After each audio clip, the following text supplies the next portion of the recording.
So can you start with your names? I'm Katarina. Name? Paul. Paul.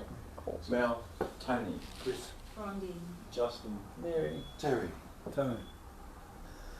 You're all old hands at the game. You'll know what it's all about. We want us to go through it again. Sure. Everybody wants to get off the hook. No, it's good to hear you over and over again. That's what we're here for. Okay. Get off the hook. I'm not talking to anybody. I'm not talking to any mind. I'm not talking to that body-mind identity that you maybe you still believe yourself to be, but if you've been here a few times you should start to recognise or realise you are not that separate entity, that individual. You're not talking about any hooks either. Hmm? You're not talking about any hooks Yeah. either. Straighten out your hooks, where are they going to fix that? Yeah, there's Nisargadatta tells, hooks and rings. Straighten out your hooks, where are they going to lodge? Yeah. Everything falls away.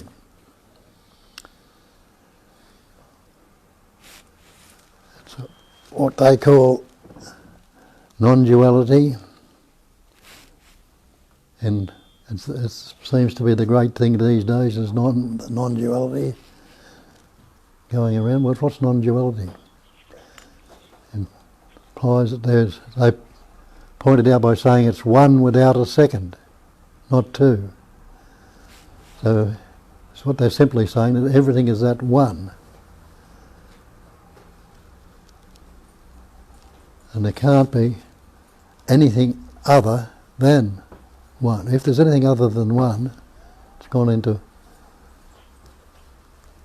moved out of non-duality into the many. So it's one essence, patterning, shaping, forming, and expressing everything. A lot of the religions say that God, call it God, and they'll all, basically at the start, they'll all say that God is one, there's only God.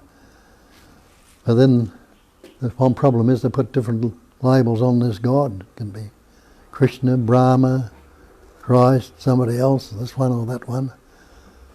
In Hinduism they we used to chant a mantra of the 1,000 names of Vishnu. It had 1,000 different names. Which one would be right? Muslims say there's no God but God. Allah is his name. They put a label on that too. We call it Father, Son and Holy Ghost, divided into the three. That there is only that one essence that's patterning, shaping and forming this manifestation. And have a look at that. Where's that appearing? Can you postulate or think of anything that could be outside of space? If you could postulate or think of what's it in, when you say this is outside of space, what's it in then? You must realise that nothing can happen outside of that emptiness. And the Buddha's called the cognizing emptiness. Not that we are cognising emptiness, that's the way we take it, or that I used to think it is, that I am cognising the emptiness. But it is the emptiness itself that has that capacity of cognising or knowing. And he made the statement then that emptiness is form. It's in this knowingness that the form starts to appear, or pattern, shapes and forms appear. And he turned it around and said the form can be nothing other than the emptiness, pointing out that we haven't moved out of it, nothing's moved away from it. It's all that emptiness appearing as other.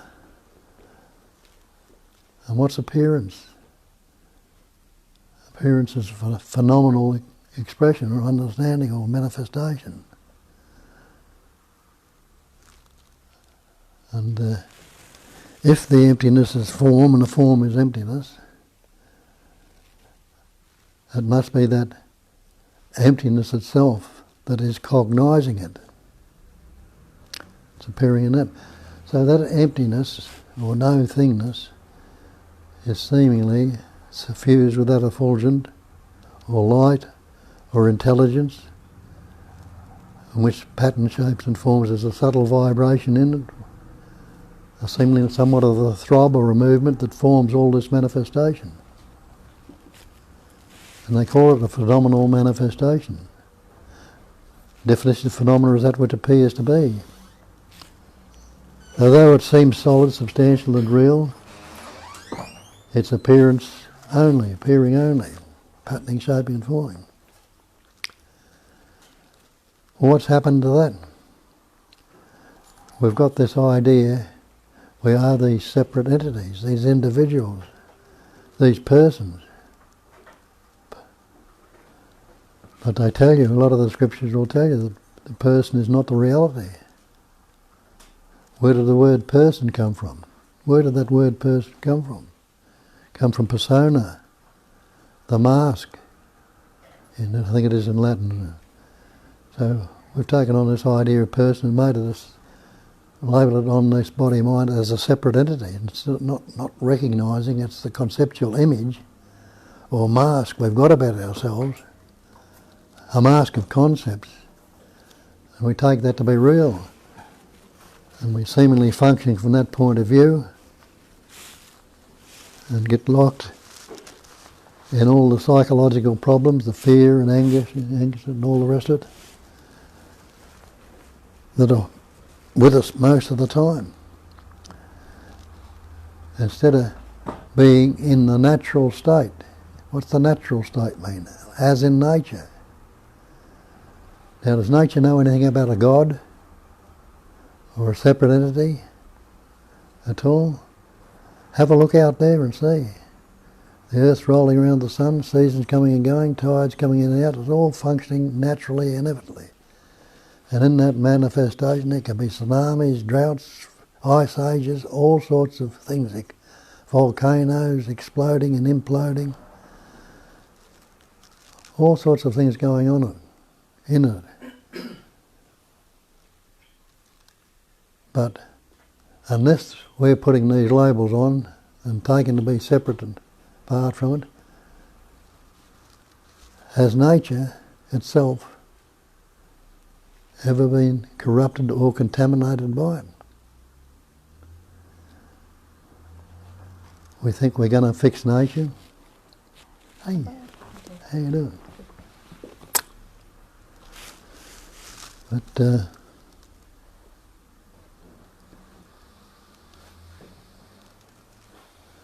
I think we're going to... Where did this idea of a person come about from? Well, as I say, I'm not talking to anybody, I'm not talking to any mind, that's what I started off. I'm talking to that I am. What's that I am? Isn't it the sense of presence, the knowing that you are? How could you say you are present or aware or knowing right now? You've got to say I am. That's the primary thought.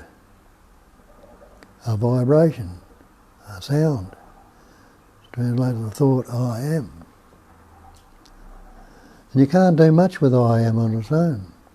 What can you do with it?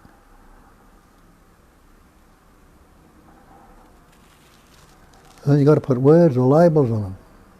I'm Bob. I'm an Australian. I'm this, I'm that, I'm the other. I'm unhappy, I'm sad, I'm fearful, I'm miserable. All these words are added onto it to give it some substance. I am of itself, it's just a sound.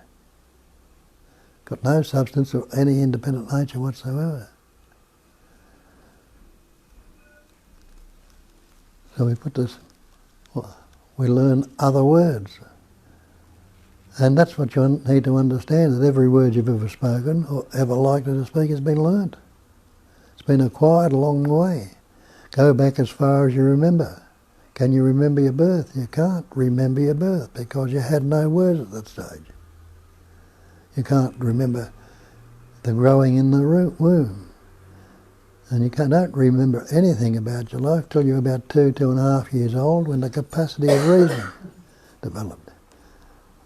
developed in that pattern. And that's a capacity, a very useful capacity. But it's very self-destructive also, because it's a vibration, like every movement is a vibration. And it vibrates in the opposites. Tell you this, that and the other one time, and then something else the next. Always in the opposites. And that's, have a look at this way you think. Are you this body-mind entity that we believe ourselves? Are you the body? Innately you know you're not the body, you say my body. Don't you say my house, my car, my coat? You know you're not the house, the car or the coat. Maybe when you look at it you're not the body either. Taking ourselves to be this body. Are you this mind? Again, my mind.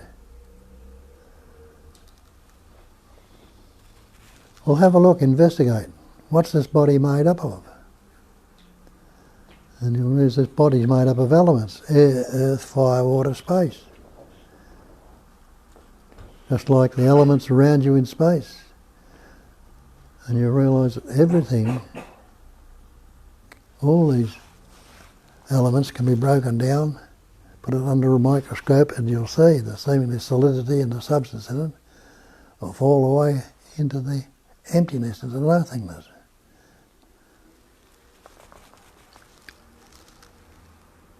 So have a look at your body again and see if it's nothing but these elements.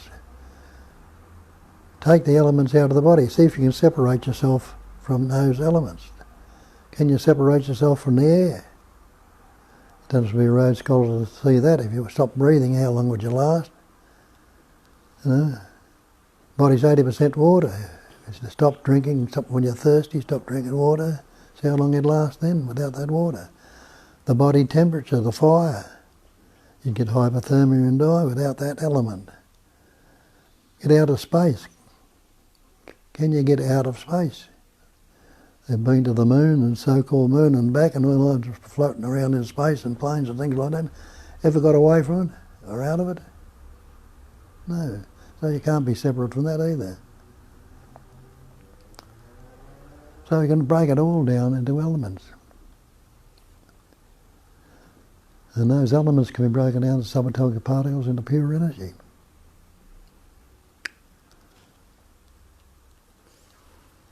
Now you're the mind.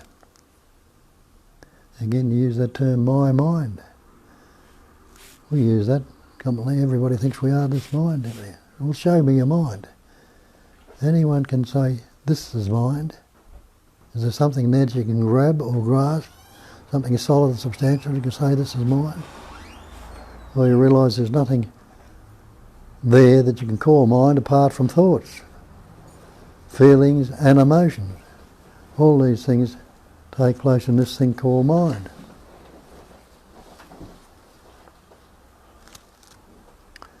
Words, thoughts, feelings and emotions. So are you a word? We've got labels on ourselves. I'm Bob, the Australian, and all this, all sorts of words. And what words did you have when you were born? You didn't have any words at birth. Didn't have any words till you were about 2.5. So you can't very well be the word, can you? And you had a couple of years of life and 9 months in the womb before you learnt any words. So you were getting around all right before that. The little child was going on all right. And realise that every word you've ever spoke, or ever likely to speak, has been learnt or picked up along the way. And you might even be learning new words to this day. You can look in your dictionary and grasp a word that you don't know what it is, the meaning of it. And you're forgetting a lot of words. I am anyway, I'm forgetting a lot of words. But take a word. If you think of a word, is the word the thing? See if the word is the thing. Is the word water? Water. Can you drink it? Can you drink that word? Can you swim in a word? Can you drown in it? You can't. So the word water can't be water. The word fire, is it fire? Can you burn your mouth with the word? Can you cook with it? Can you eat yourself?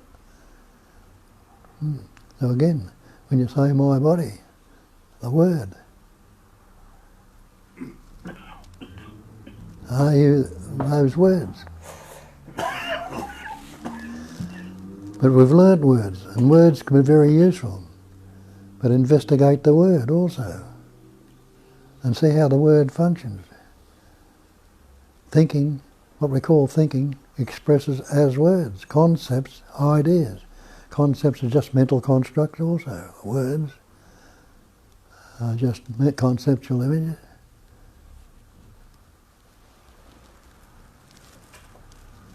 So, when we learn these words,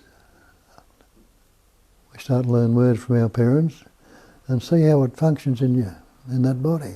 What's a word? Thinking, when Shakespeare tells you there's nothing either good or bad, but thinking makes it so. Thinking is made up of words, concepts. Watch your thinking, see how it's functioning. See if it functions any other way than dualistically, in the interrelated pairs of opposites. If you're thinking in the past, what are you relating to? There must be a future related to say there's a past. If it's pleasant, it must to relate it to something or name it as something different. It must be painful, the opposite. Happy, sad. Loving, hating. Good, bad. Pleasant, painful. That's how the thinking is vibrating all the time. The boundary we put upon are these words. Day, night, winter, summer, silence, sound, movement, stillness. What you're thinking and thinking any other way, and those interrelated opposites all the time. So what have we got? We've got this word I or me, which is the primary thought, primary movement. Come from the basic primal sound, Om. I am, translated. So word is nothing but sound. Sound's a vibration. The vibration's a movement of energy. And we've put the meaning into these words and take the word to be real. You can't do much with this I or me when we learn words. So we learn other words beside that. When the parents tell us, you're Bob, I'm a Bob, you're Australian, you're a good fella, or this, that and the other. Don't do this or do that. And we take on these words. And naturally, we don't question them. We continue to learn more words without questioning and looking and see what they are.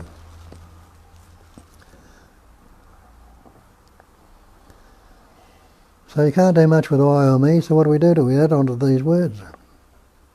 What they told me, I'm Bob, so I become Bob. I'm Bob, the Australian, the good fella, or not so good, or I've got low self-esteem, I'm fearful, or I'm unhappy. I've got no compassion, I'm hateful.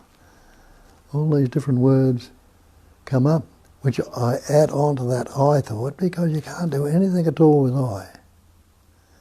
But to give it some substance, some independent nature, or some seeming solidity,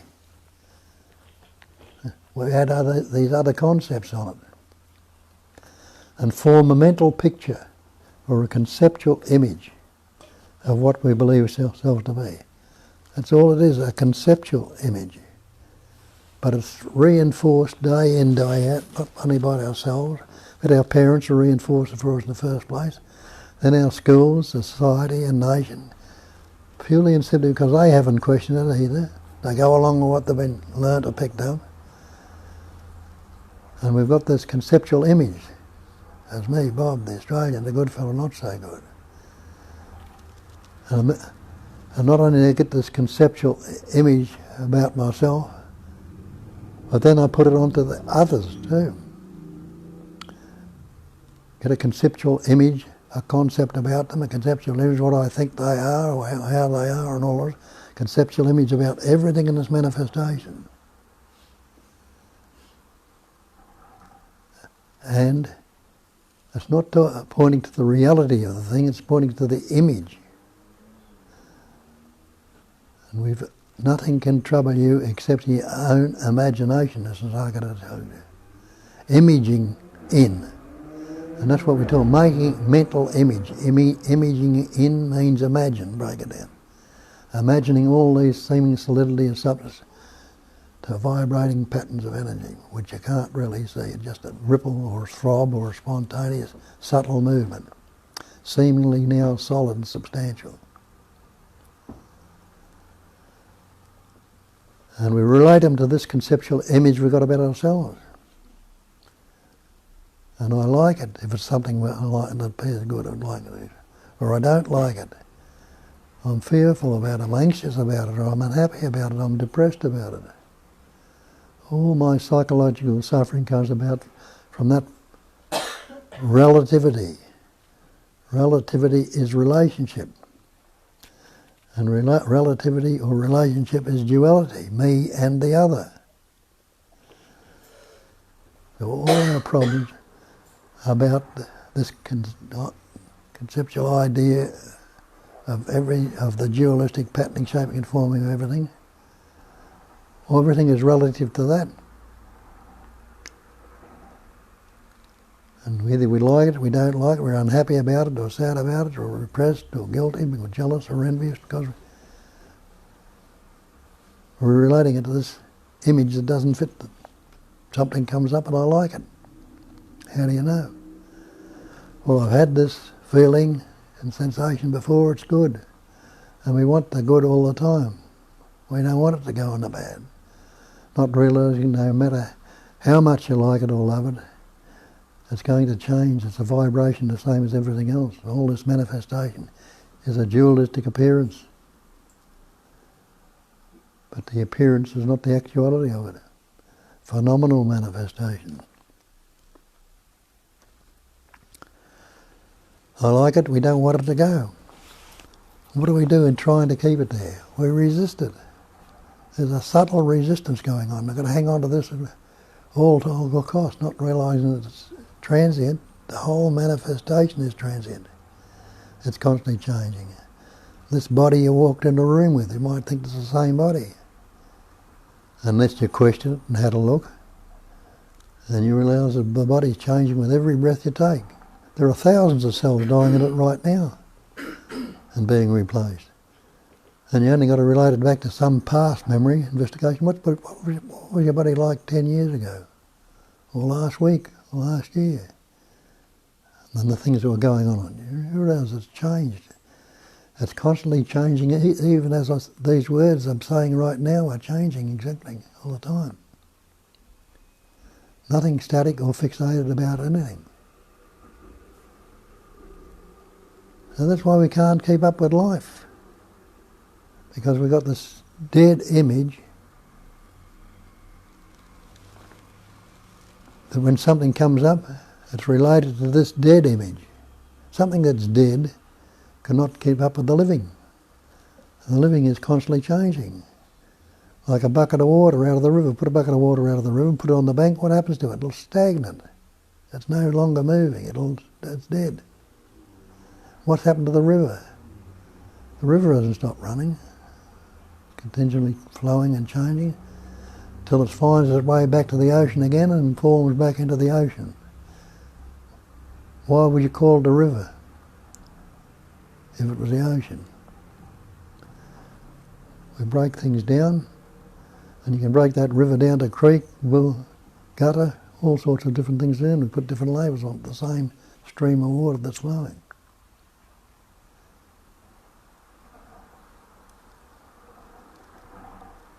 Get a drop of water, the sun evaporates water, forms a cloud, and now it's a cloud.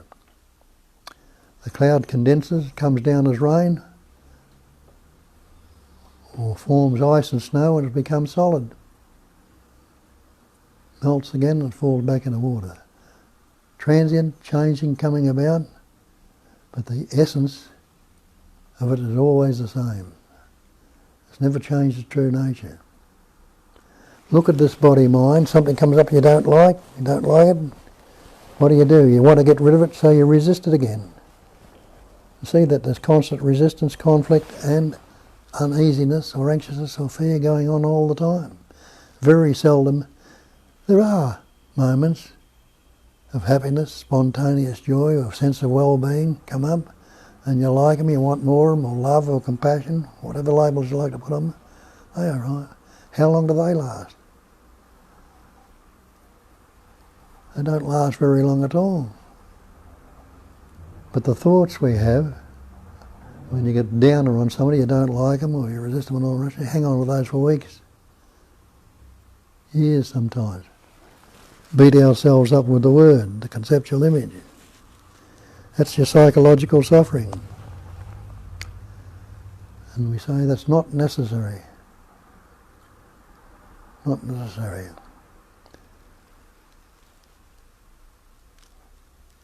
Realise there's all these constant changes in nature, appearances, seemingly sound.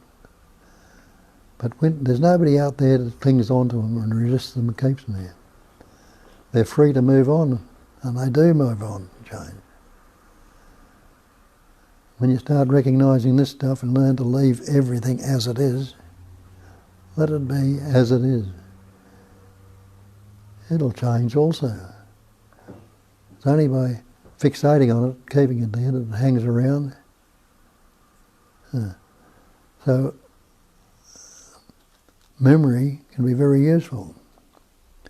But the energy of belief goes into it, and hanging on to it, let it do its job, what it's necessary to do in the moment. Let all the things that come up do their job, as they do in nature. If there's a storm going on out there now, leave it be as it is. It'll come down as rain, or snow, and what happens? There might be a seed in the earth waiting for that rain to come down. And that seed is able to do its job, then will sprout, grow into trees, flowers, fruit, or whatever of itself. Life will come from that.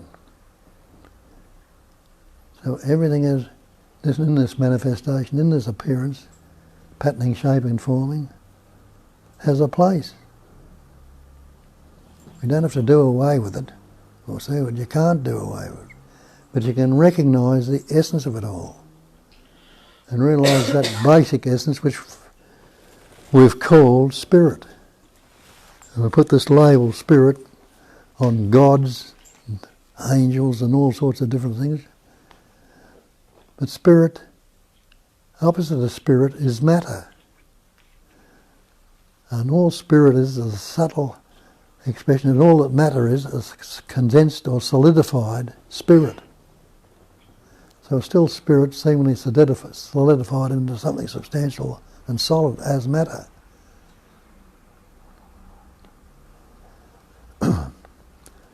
So we've got to be with the spiritual, so-called spiritual. We put all sorts of concepts and images on that, dream-like appearances, create all sorts of reincarnations, next lives, and all sorts of gods, angels, devils, and everything else.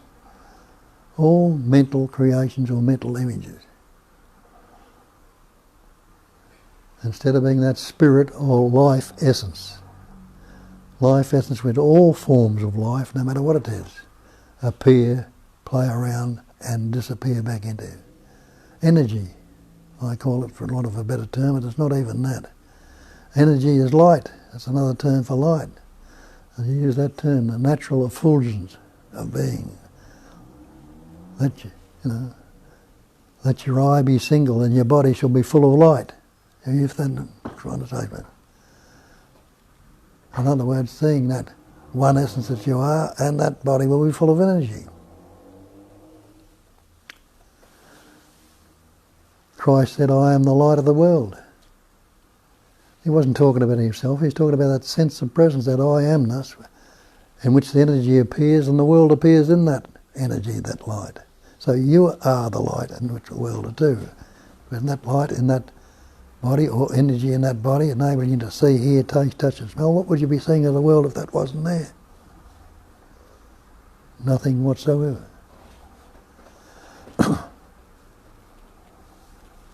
So you've got to look at this eye, see how solid this conceptual image or entity is.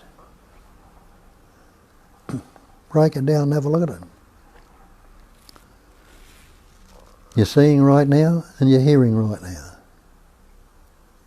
That's a fact, you can't negate that. The seeing and hearing, and break it down and say, I see, I'm seeing. I'm hearing, I'm tasting, I'm touching, I'm smelling. But ask yourself this. So, we formed this conceptual image, and we resisted. That conceptual image is resisting, and resistance is conflict. Conflict is disease. But have a look and see if that's ego. That's all the ego is, a conceptual image based on past events, experiences, conditioning, a dead image. Have a look and see if that ego, it's the cause of all your problems. All your scriptures and that will tell you that ego is the problem. Got to be rid of this ego. Kill it, stamp on it, put it under the carpet, do whatever you can with it. But don't you realise that that's the ego trying to get rid of the ego? It doesn't happen. But see that the ego as such never existed in the first place. What ego did you have before you learnt any words? Look at the little child who hasn't learnt any words. Has he got any idea of an ego or anything? He's not blaming himself or labelling himself or saying this. He's just functioning naturally and effortlessly. From the being, knowing and loving to be. The Satchitananda. The Nama Rupa haven't started to form in him. The name and form, because he hasn't got any words. So you're seeing right now, something comes up and you like it. How do you know? You've had it before, you don't want to get rid of it. I've gone through this, I think, haven't I? So you resisted. So everybody is seeing, everybody is hearing. We'll get back to that. That's a fact. Ask yourself this, does my I tell me I see? My I is not saying, look at this, Bob, look at that, that's good or that's bad. The I cannot say anything at all. It's an organ, an instrument that hasn't got the capacity of speaking or saying or thinking. But it's translated by the thought, I see. It's that thought again, thinking in words, labels, it's translated into the thought, I see. It's learnt these words, I, and believes now that this I can see.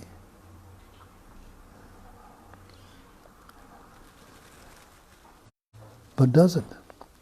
My eye is not telling me I see, but the seeing's happening. It's translated by the thought I see. So it's this thought I've learnt is translating happenings that are occurring in this body mind. I see. But it's not a pure seeing. What have we added onto this seeing? Me, Bob, the Australian, the good fellow, and all that goes with it. The conceptual image I've got of myself now thinks it has the capacity of seeing. A conceptual image made up of concepts, which thinks it can see. Same with the hearing. The ear doesn't say, listen to this, listen to that, does yours? It's happening through the ear and translated by the thought. I hear, again, not a pure thought now, hearing. Because what we've added to this thought is me, Bob, the conceptual image I have about myself, thinks it can see, thinks it can hear. Anybody unaware right now? You realise, no, I'm not unaware. So if you're not unaware, mustn't you be aware? And people tell you you've got to look for this awareness or this consciousness, you've got to find it and trap it and postulate it and see that that's what you are. But it's nothing you can grasp, it's just a concept.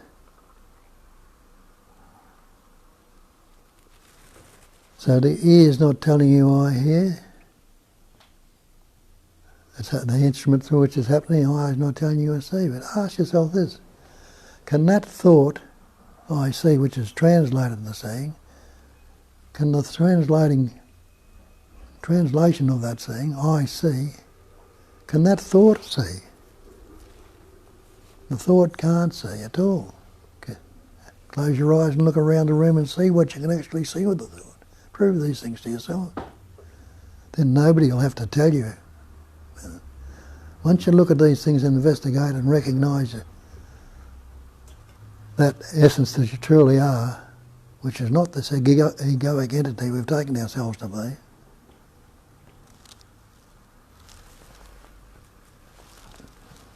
so the thought I see can't see. The thought I am aware. You're not unaware right now, so the thought I am awareness is not your awareness. That's a translation of it by a dead image.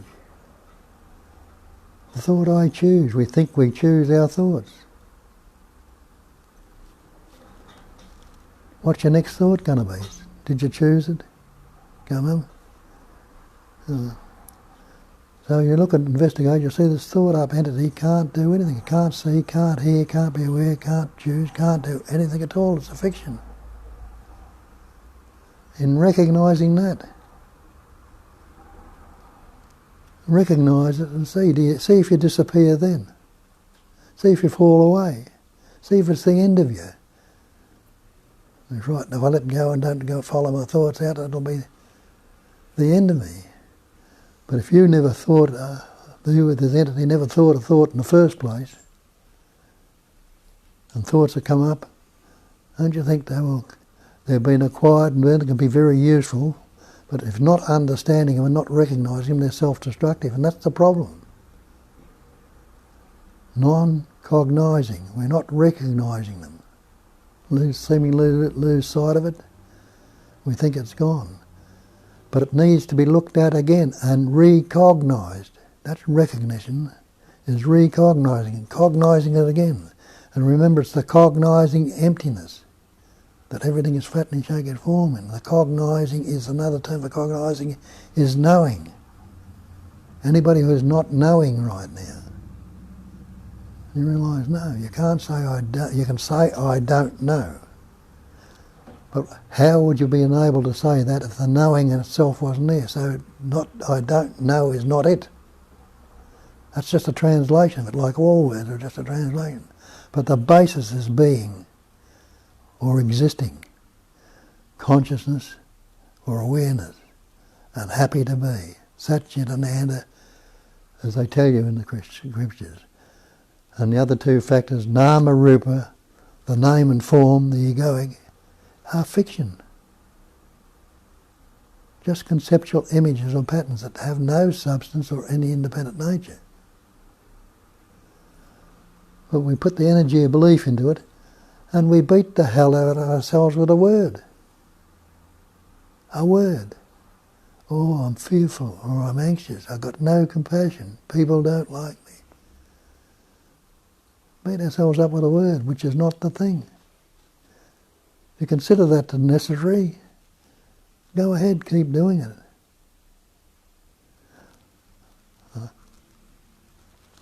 I found it's not necessary here, though words will still be used. Why not? Why not put labels and things? No. It helps you to identify something much better when you put the label on, but you know the thing, the seeming thing you're identifying is not what it appears to be. It's just another pattern, shape and form. It still can't separate that intelligence energy that formed it, if you like to use it, that term and call it that, can't separate that from it. So the total manifestation is functioning, is spontaneous, natural and effortless,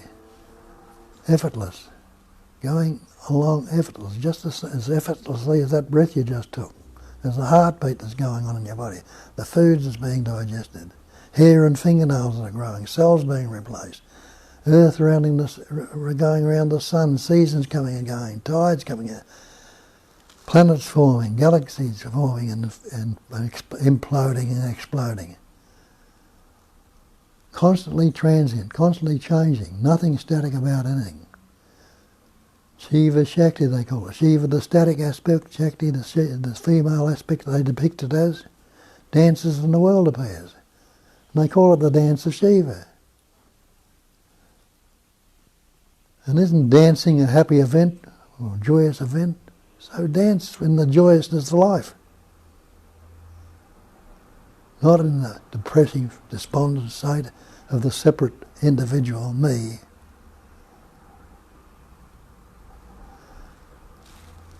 That'll be enough from this little pattern. But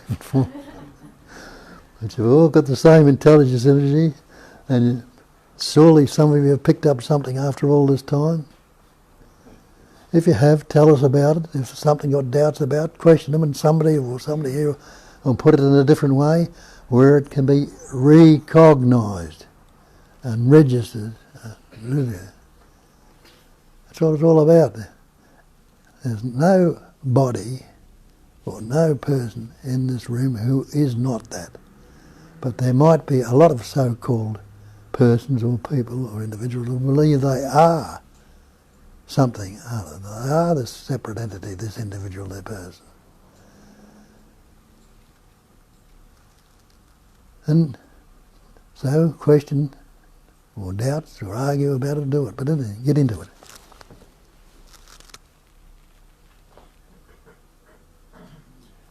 What about the idea of mantra?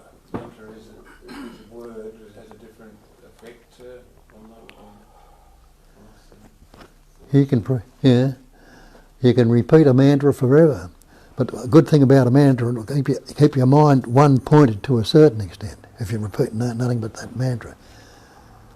But of itself, it's not going to get anywhere, because what you've got to do when it is one pointed, try and recognise in that the basic essence, the livingness is going on. I did mantra for years. I can't say it didn't help, and I can't say it did. But it took me beyond the mantra to something else. And that took me to something else till I heard what Nisargadatta was saying and saw clearly what he was saying. And that was the end of the search. There was nothing to seek anymore. So mantra and meditation and all those things, I've been through the lot. I can't say they didn't help, but in this respect, I'd follow them too till I realised there was no future in it. But the next step came up then, what to do. And from the time before I even looked at this stuff, it took me through that pattern where I got into the deepest shit in the world. It made me turn round and look a bit further. And I didn't want to do that, but it did. Did do it. And then followed it on from there. So whatever you do, whatever you like to be, is probably might be for what you need to do. There comes a certain time, we'll come here, this would say this is a bit more toward the directness of it than what it is outside, and all the sangs with the meditating and thinking about it, though they're doing their job for a lot of people. I think the important thing to recognize when that happens, because yeah, life can move you to do certain practice. And if life does it, who is there to resist life? Like there are people who absolutely love to sit in quiet or love to do meditation or any sort of sit in the heart, and to recognize that you are not the doer of it, that it is just that movement, that idea of feeling or thought appears in the mind, and that idea of feeling puts you in the position, brings up the mantra or practice or anything, and it all happens. It is all just the same way as the life moves the birds to sing its song. So then the idea, because what's the danger about the practices is that it doesn't have to, but it may reinforce the idea of practitioner. I am now practicing to become someone in future, because as I am right now, I'm no good. So I have to still the mind, do all sorts of different things, because then I will be eligible and I will deserve to become something else. Well, the truth is, we already are that. The only idea blocks us from it. The idea that I'm not is the only belief. So it's actually to recognize the belief that this is the so-called identification. It stands in the way of recognizing the thatness of it is the only thing. But at the same time, if the life moves me to sing or to cook or to sit or to do anything else, I'm not doing it. And in that case, the doer is not being reinforced. So there is nothing wrong in anything if the doer is not reinforced. And even if it is, there is nothing wrong. But it's just not necessary. And you'll realise that behind every thought, feeling and emotion, every activity, that stillness and silence is there. Not noticed. Because of the chatter that was going on in the head, it was never noticed. That's why, when doing some of these things, keeping it one-pointed or seeing the one-pointedness of it and see what's beyond, prior to the mind,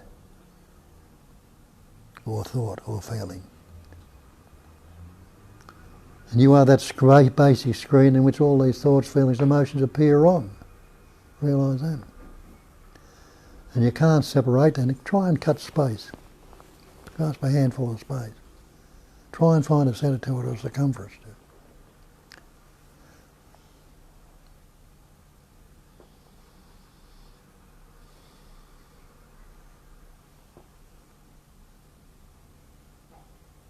Yeah, I used to sit down doing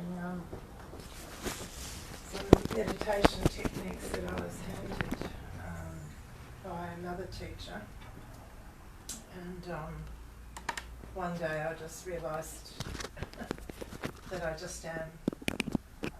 And at that time I had a couple of kids running around, and I just responded to them. And not long after that I came to see Bob, and Bob gave me a copy of I Am That, and it was pointed out in that book, and also coming to talk to Bob and coming to satsang with Bob, that I'm not what I think I am, and that everything appears upon, as Bob said, that screen. And I heard a cute story the other day. It's about a little lion cub that got lost in a herd of sheep, and it grew up thinking it was a sheep, and it tried to bar, and it tried to fit in with the sheep and to do everything the sheep do. And he wasn't a very good barrer. He didn't bar very well, but he gave it his best shot, and and the sheep were quite sweet to him, and and then one day this lion came and was chasing the sheep, and he saw that another lion was running with the sheep, and he just thought, that's weird, So he got this little lion, and he took him down to the pond, and he showed him the image of the big lion, himself, and that image of the little lion. And all of a sudden the lion just roared. The little lion just roared. So it was a recognition of who he really was. I just thought that was such a good pointer. Beautiful. And that's sort of what happened, when Bob pointed me to who I really was. It was just, there's no doer. There's no one to do anything, and that doesn't mean to say that things, that certain times there'll be a sitting and there'll be a quiet time, or it doesn't mean to say that the mind that appears upon that presence isn't utilised.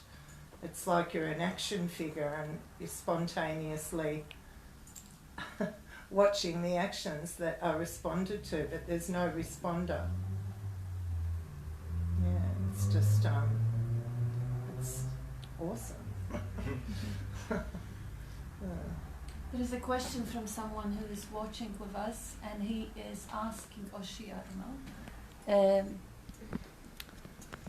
know. That's a question for Bob. You aren't a person, then how do you see in the same way you are this cognizing emptiness? If you know you're not the body, you did the investigation, and you're not the body, you're not the mind, you're not whatever, how you jump from what you are not to what you are to land at cognizing emptiness? Well, you always were the cognizing emptiness. It's not jumping from what you're not to what it's just discarding what you are not, the seemingly covered it over. You've always been that. In that life. Can you negate your beingness?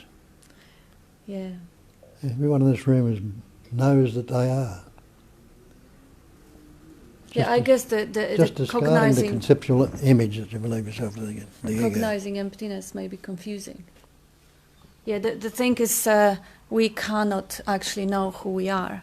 The label awareness, the label cognizing emptiness, the label love or God or being, they're all labels. To actually figure out who we are, we would have to vacate ourselves, and then we wouldn't be who we are, but we would be observers. So eventually, the one thing that we can know is that we are. But what we are, who we are, is totally impossible to ever find out. And the questioner who asks, who am I? The answer to the question, who am I, is the dissolution of the questioner. It's not wanting to know anymore. It's not caring to find out, to define or label myself. So ultimate answer is I am, not who I am, not what I am, not I am emptiness, or I am cognizing, or I am self, or I am awareness. No, those all are labels, and all, as Bob said on the beginning, the word is not the thing. You're not cognizing emptiness or awareness or love or God. You're not. You don't know who you are. You will never know. You only know that you are. Stay with what you know. Just bath in that being, in that sense of presence, because that's the only fact. The rest is a story. So we are not the body, we are not the mind, we are not... Ultimately we are everything and nothing. And trying to identify or label or obtain the knowledge or figure out what we are is impossible, because where do I look from at what I am? I would have to be outside myself to define my labels or limits or boundaries. I can't do that, because I'm defining an object now and not the subject. So pure subjectivity is undefinable. It is experiencing right now. Not what is experiencing, but the fact that it is experiencing. So because we are all being right now, that's the answer. I am. Everyone is. That's it. Who, what, who cares? The Sakara says, give yourself no name and no shape. No shape, no form.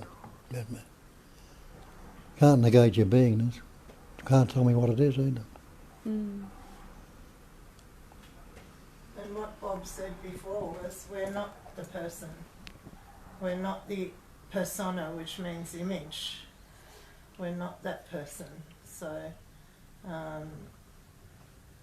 and the apparent person is always claiming everything, naming and claiming. So, what's that emptiness is what it appears upon. So you're the context, not the content. These are all just pointers, These are all just pointers to show you who you're not. But what you are, as Kat so beautifully said, is just, and what Bob beautifully said, is you are that I am. And that again is a label. But you can't negate your own being. Before any labels, you can't negate your own being. You just know that you are. So what we're saying is the I can't see itself, Yes. basically. Exactly. Yes. So the I can know that it can see, Mm-hmm. but it can't actually turn itself around to look at itself and know what it is. Yes. And understanding that, what a freedom. Stop trying. It's Yeah. pointless. Yes. Another way Bob says, the answer is not in the mind. You can't find the answer there. Stop trying. They're like the lion cub. Once he sees who he's not, he stops trying. Yeah. He just knows who he is. Mm. He doesn't think he's a sheep anymore. So we need to look in the light the way. So Everything's an opportunity to watch. Yeah, Whenever you get caught up, you just go, oh, there it is. Yeah. Leave everything as it is. What is means unaltered, unmodified, uncorrected, just as it is in itself. Yeah. And it naturally changes. It's continually transient, constant changing.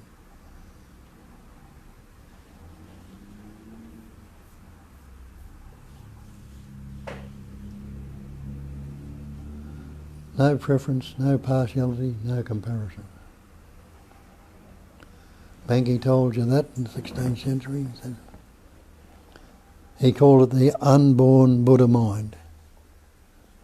That's the mind before we learnt words. He says everything is perfectly resolved in the unborn mind. And isn't that right? Nature's constantly resolving itself, even though it can display in all seeming persons, wars, this, that and the other, tsunamis, explosions, implosions, everything. But nature resolves itself.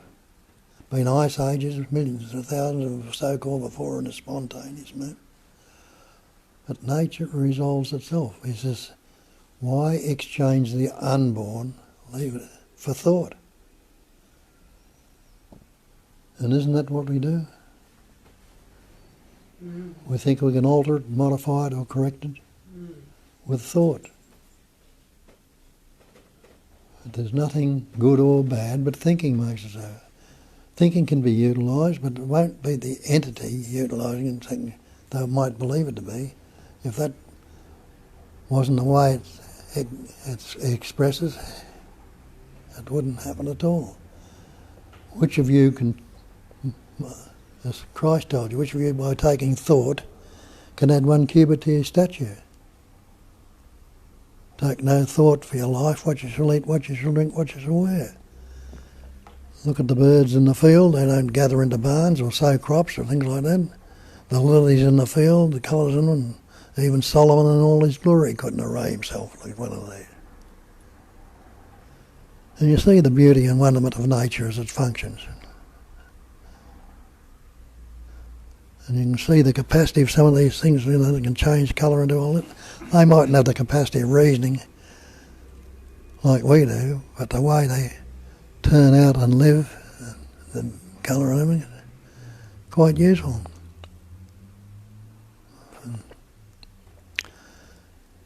And if we didn't have these forms, how could you appreciate it? Who would appreciate it?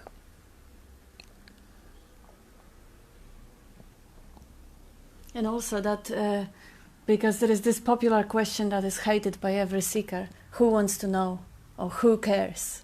It sounds like, you know, somebody has this genuine, beautiful curiosity, I do want to find out who I am.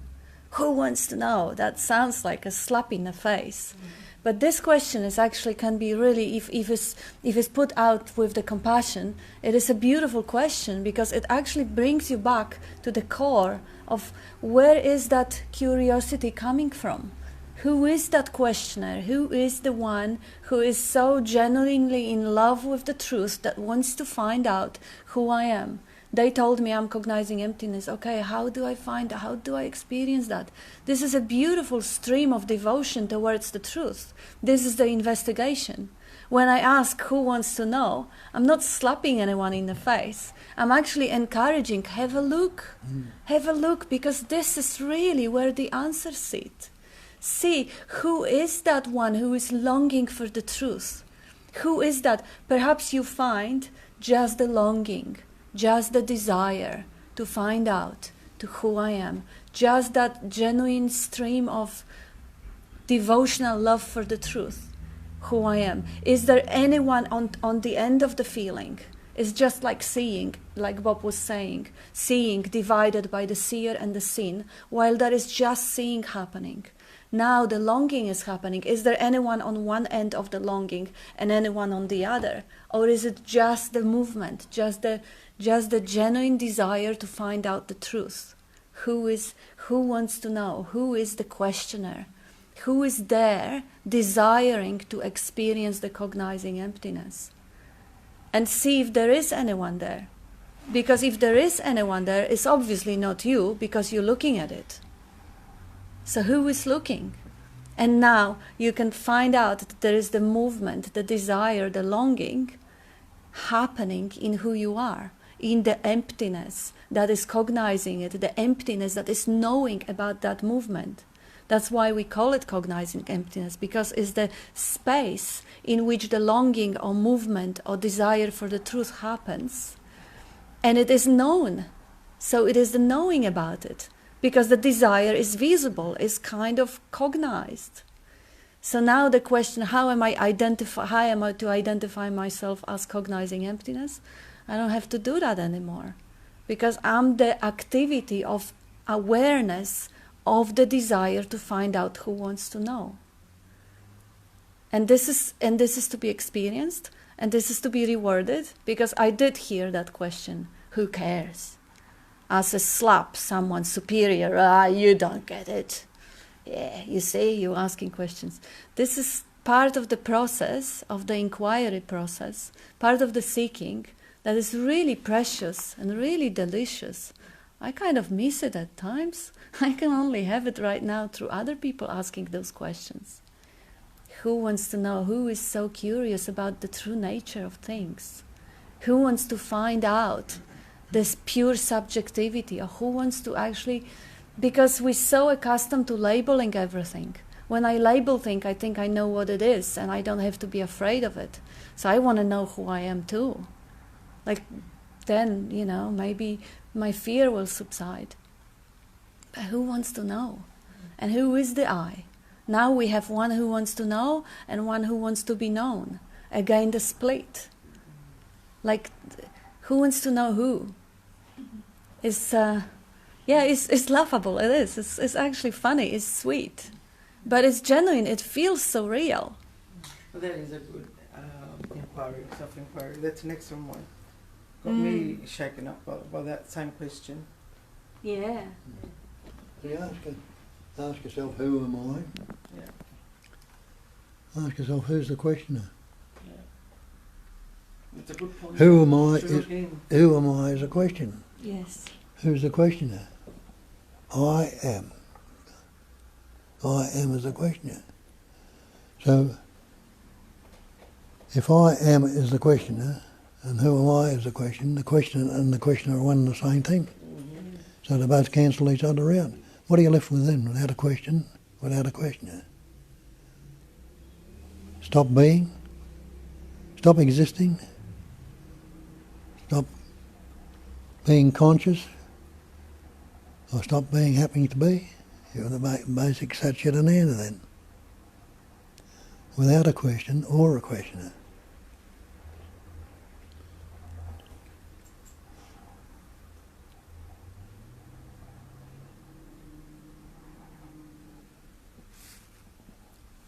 And in early inquiry, I think it's interesting to note the nature of the mind, because the nature of the mind is a very mechanical thing. Mm-hmm. As Bob was pointing out before, the pairs of opposites, it can only work in the pairs of opposites. Yeah. Pleasure, pain, happy, sad, me, you, past, future, that's how it works. And note that one of those is me, you. So it's a thought about yourself, it's not who you are. And that me is allegedly a person, and it's a persona. Mm. So if you know that's only a label for you, it is not who you really are, and it can only live in the pairs of opposites. you know that mind is appearing upon that presence that you are. You know that. So it's a knowing. It's not a one part of the mind trying to figure out another part of the mind. Once you actually see the nature of the mind, it's interesting to watch. Yeah. And you're not that. You're not the label.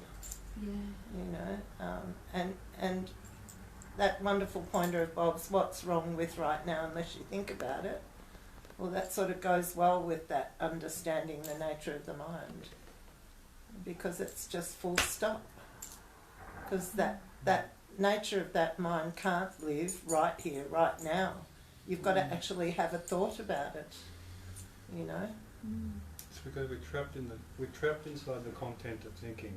That's right. And when you stop, There's no content to thinking. That's but you're right. still being. Yeah, that's right. Mm-hmm. Yeah. Or you can see you can see it's that old railway station metaphor again. You know, the railway station is always there, but the trains keep coming and going. You know, I think that's a good pointer. You know, because people go, oh, you know, well, I won't be able to plan anymore. I go, try to stop planning. That's the nature of the mind. It's a planning tool, you know. It has a mind of its own. The mind has a mind of its own. I love that. Takes over. And then you go, uh-oh. You've got to catch yourself. Oh, there's a recognition that it's taking you on the train. And you go, I'm getting off here. That's it. I'm not going down that track.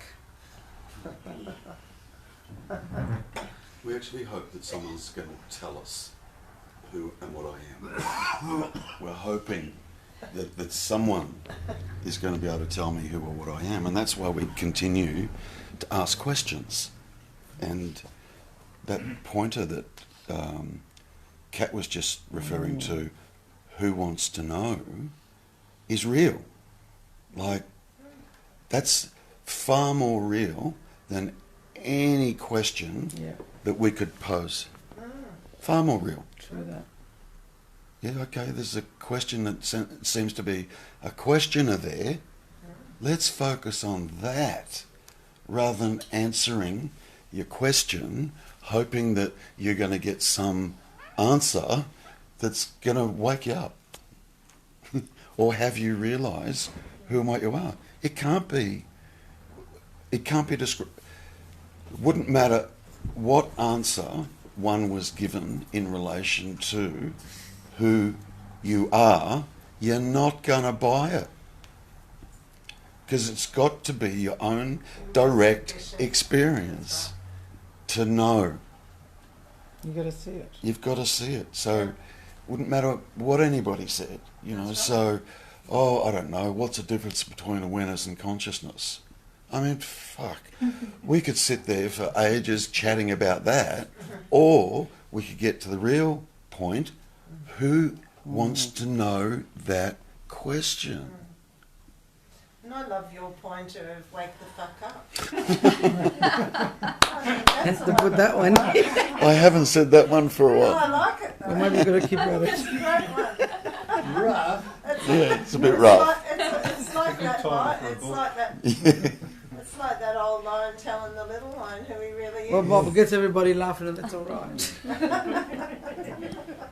I think that's why when people used to go see Ramana Maharshi and they'd ask him a question, his first answer was always silence. Because if you give an intellectual answer, you're just going to be lost in thought. There's going to be more thoughts coming in. Yeah. Inquiry. So silence Yeah. is really the only Yeah. correct answer, maybe. Anything that you say, you're just really feeding Yeah. the dream. Yeah. Yeah, exactly. Particularly the seeker's dream. You're just feeding it, because what they'll do is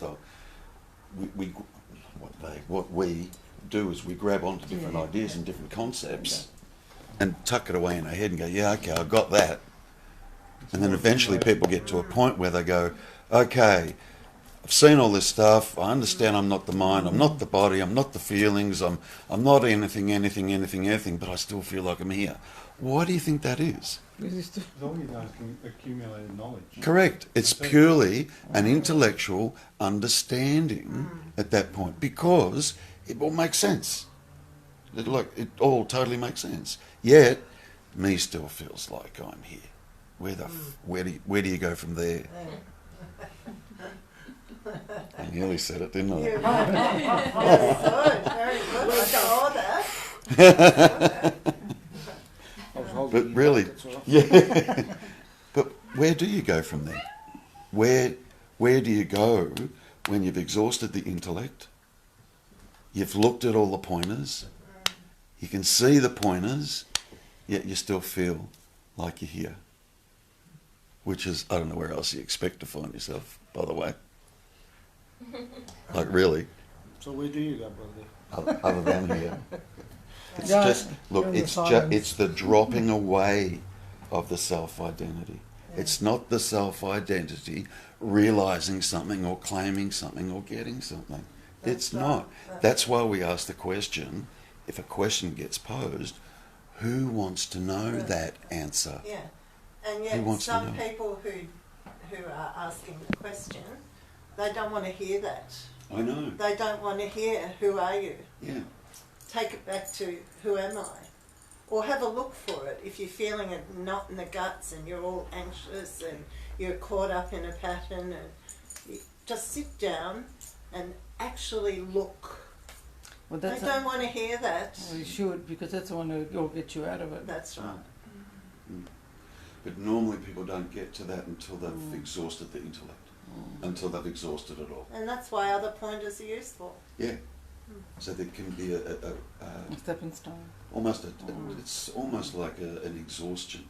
It's like, And what resonates with one person, with one unique pattern of energy, doesn't resonate with another. yeah. So some people love stories. Some people just want to sit in the quiet and look for who they are. Yeah. Some people, you know, walk into one of these meetings, get it straight away and walk out and never come back. You know, some people take years. Some people take minutes. And then they have satsang. It's not the people that take the minutes or the years, is it? Because there's no people there. It's exactly right, Tony, correct. So therefore, whatever you do, whatever we do, it's useless So anyway. the best inquiry is the inquiry of, who am I? And what am I? And what Bob said in the beginning, we're not the persona, we're not the image, we're not the story. And you're certainly not the mind. How many questions have been spoken about the mind in this room now? Show me your mind. What are you talking about? What's anybody talking about when they're talking about mind?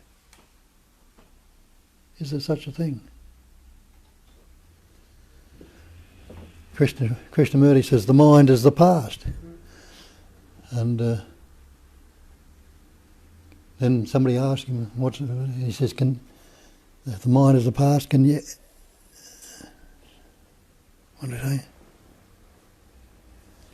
Can the mind be rid of the past? Well, can it? If the mind is the past, how can it be rid of the past? It can't. It says the mind is the past. He says, mind is the me. The mind is the past. There is no me in the present. That's right. Yeah. Just presence awareness. That's exactly right. See, with that, the mistake that we make is the fact that we are aware, the fact that we are aware of thoughts, the fact that we are aware of the body, the fact that we are aware. Okay? The mistake that we make is that we assume that it's me that is aware. That's right. That's right. It's me that can see thoughts. It's me that can experience feelings. It's me that experiences the body. And it ain't. No, There's literally not a me there. But that's the mistake we make. that's right. We claim it. Yeah, sure, yeah. I can be aware that thoughts come and go. Now, that's not that there's not awareness of thoughts coming and going, because there is awareness of that fact. The problem is we believe it's me, and that me that believes it's aware and it's seeing and it's blah, blah, blah, that needs to be investigated. And that's another part of the mind. Yeah, the mind is the mind. That needs to be looked at. Yes, That yes. needs to be. It's one thing to come to an understanding, and you do come to the understanding because you see it. You know, it's one thing to come to an understanding that thoughts just come and go, and I'm not choosing them, and they just kind of rapid fire through my mind throughout the course of the day, and you know, I can just see it all happen. That's one thing. The problem with that is we still believe it's me that is now aware of that. So that me that believes it's aware of that needs to be investigated. That's what needs to be looked at. The fact that there is awareness aware of that is true. The problem is we believe that there's an entity here, and it's my awareness, and I'm aware of that. Find that entity that's claiming ownership of the awareness. This is my awareness, this is my seeing, this is my hearing, this is my body, this is my. Myself. Yeah. That's the worst one. I think there's a personal soul. That's the old persona again, yeah. So is there any point to thinking that there's a self? Pardon? Is there any use? There's no person, there's no self, but it's self-aware, self-shining. It's that self itself, the intelligence, energy, whatever you like to call it, is self-knowing, self-seeing. It's the one self expressing and appearing as everything. No, when we put it on the personal self, we've taken it down from its totality into a miserable little human shape or form. It thinks it has a self. But is there any point to thinking there's that separate entity? No. Usefulness. It's a habit. Usefulness. You can think what you No. like, but if you know that it's one essence, patterning, shaping, forming, and expressing as everything, or one life, and you are that life, what is the point of thinking you're the person for? Though the activities might take place through as the personal, the seeming person. Well, you could say there is a point in a way. I mean, of course, it's just kind of positive thinking type of a thing, because there is no point really other than from the fact that you didn't have any saying. You were conditioned to think you are an entity, and you were kind of destined to think you are an entity. And many people don't even have the option to wake up from that dream, from that illusion that they are an entity. But some who do, when they wake up, they see the point. Oh, shit. If I didn't believe to be a separate entity, I would never, ever be capable of experiencing the oneness. Because the oneness can only be experienced from its opposite. So if you think you are limited, and you realize that, oh my gosh, I'm not, now the experience is changing. So one could say provisionally, to experience freedom, you have to go to the cage first. But it is only a story. Because there is no usefulness, really. I mean, animals don't experience the separation of the ego. And it doesn't mean that they are, that they're missing the point or they're losing a functionality of it. Because there are people who also believe that ego has a functionality. And of course, they're probably right, because they define the ego as personality structure. They say, oh, my ego is actually my reasoning capacity, or my ego is my language. So it depends how they define the word. But in the way we are using the word, the imagined separate self, of course it doesn't have functionality, of course it doesn't have any, it actually, it has one functionality for maybe masochists who love to suffer, because you do have to have the sense of separate self that is vulnerable and insecure to suffer. Without that, there is no suffering. There is pain, but there is no suffering. Because if you are one with life, why would you resist the stormy weather or the rainy day or the cold night? If this is who you are, this is your way of expressing. But if you feel you are separate and a God is doing it intentionally to you, poor me now, I shouldn't be experiencing the stormy or night or whatever, then there is a suffering. So the ego, the function of the ego is to create suffering and then to wake up from it also. But is it really necessary? Well, it is it's an after story, because there is no other way. I mean, to say if something could have been different is a dream again, because it couldn't. That's the way it is. That's the way it appears. Or wouldn't it be wonderful? Some of the teachers are promising seekers that, when the collective awakening happened and we will all be enlightened, there won't be any wars. And well, that's a dream again. This is not what is happening. This is just another illusion, another dream, which actually make people pay, which is not a bad idea, because that's how life expresses too. That's how life make them interested into inquiry. So it's nothing wrong. They are no wrong. They're just life. They're not the doers. But the truth is, experientially, this is it. There's nothing else. There is no future. There's no past. There is no other dream. There is no possibility for having no separate self if I experience one. There is no possibility to have one if I don't. It's just what is. And the functionality is a really good question. You can get quite a few stories about it. But the truth is, there is no other way. That's just what is. Did you think there is some functionality to it? Like maybe in your definition there is, like people would say, oh, if I didn't have separate self, I wouldn't be concerned what I'm going to eat tomorrow. Well, it doesn't really work this way, because I believed I had separate self a few years ago, and I was concerned what I'm eating tomorrow, and now I don't believe I have separate self, and I'm still doing just the same. It's like the doing happens, whether the belief is there that the entity is doing it, or there is no belief that entity is doing. Life looks just the same, just the same.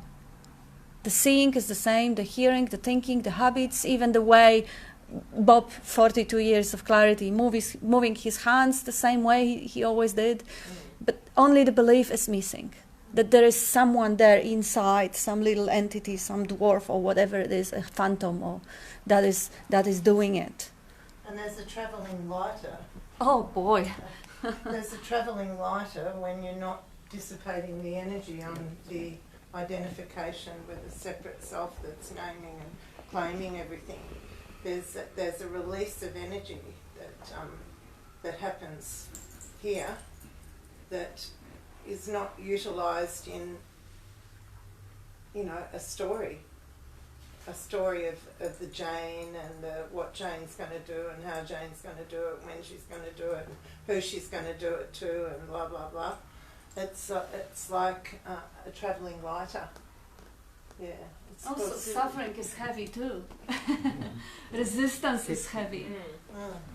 I guess the question came up because 98% of the people think that they're separate. So, But look, why? Well, Why is that happening? well, investigate that. If you're going to have to use imagination. If you had no body, would you feel separate? Think about it just for a moment. I can't know that. Well, I said to use your imagination. If there was no body, would there be the notion of being separate? So the question is, what is it that we identify with, that we actually believes feels separate? And it's the body. Absolutely, it's the body. Okay?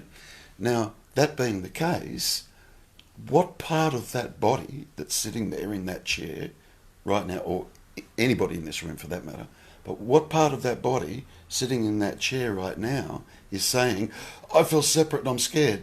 Your foot, your hand, your arm, your butt, your right leg, your left leg, your neck, your ear, your nose. What part of that body is freaking out, saying, I'm separate, I'm scared, I'm isolated? Not one single part of it is. Zero.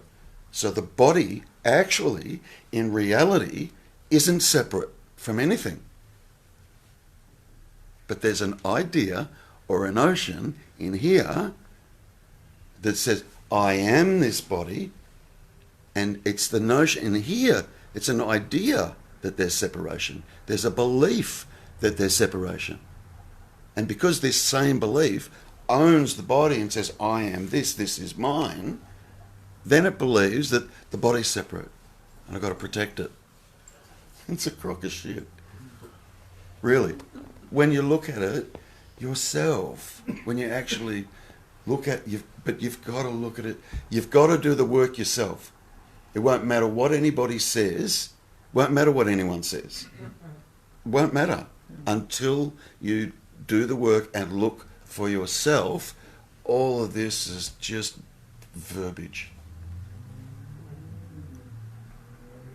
Thanks for that verbiage. You're welcome. I thought it was butter. I thought it was going to be butter. You're welcome.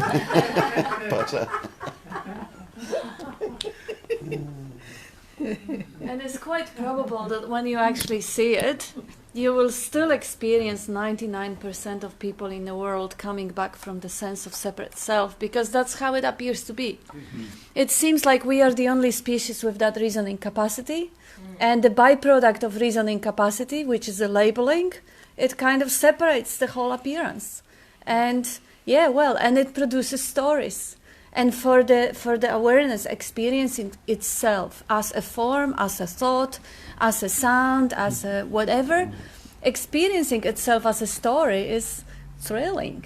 So if 99% of human forms will stay identified and will be buying onto 1,000 stories per minute, well, that's thrilling for the awareness.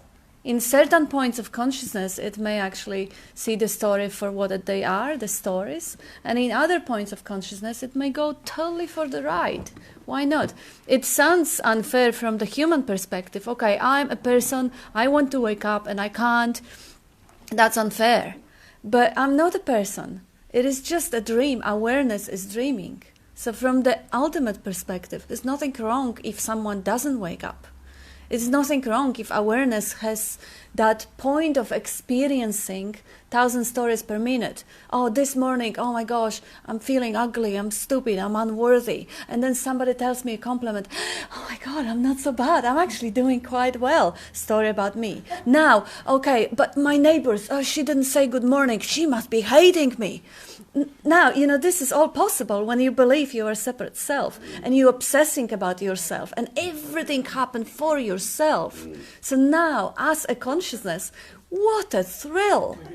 I can't do it anymore. I can't do it. Consciousness in this point is just so much more dead comparing to the ego that is so torn apart to so many different movies. You're a movie star, you're great. Very good. It's exhausting. So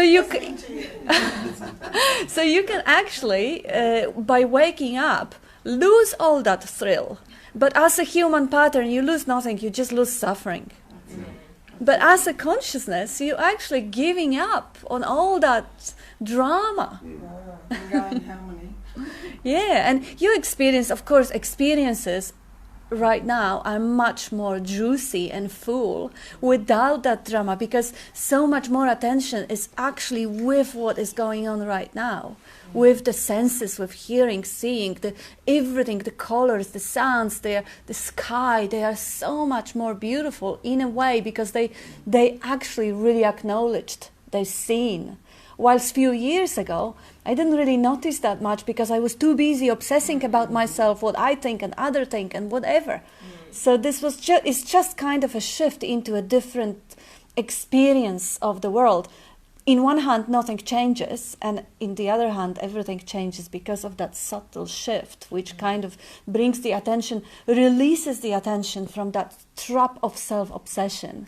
That's, as Jane was saying, that self-center that you actually manufacture and you hold on, and you put so much investment and so much energy into keeping that jacket, that sort of a coat of identity on. That whole energy is released, is free. Not only you travel lighter, but that attention is free now to actually love itself in everything it sees, to smell the roses and to just be alive. How many kilos will I lose then? Have to. What is it? You said we'll travel lighter, so how many kilos will I lose? It's a mental baggage. That's my Tony. Yeah. No. Bob wants Oh yeah. The same as Terry was saying, you can't separate anything in the body. When you look at the liver cells, and they're all still part of the body, they're seemingly different cells, but you can't say it. So in the microcosm, is it the same in the macrocosm, in nature? There's nothing separate in nature either. It's all the one essence. It postulates something outside of space. And yet all the different variety and manifestation is all there. That's the simplicity of it. Everything is the one. And you are that. And time's caught up with us. Oh, okay. You got an appointment, have you, boy? Yeah. Hey, you want to get out of here? Never wanted to be here in the first place. Yeah. Now we're getting to the truth of it. Okay, thank you As everyone. the Dada says, he says, you're in the dream and you're stuck there.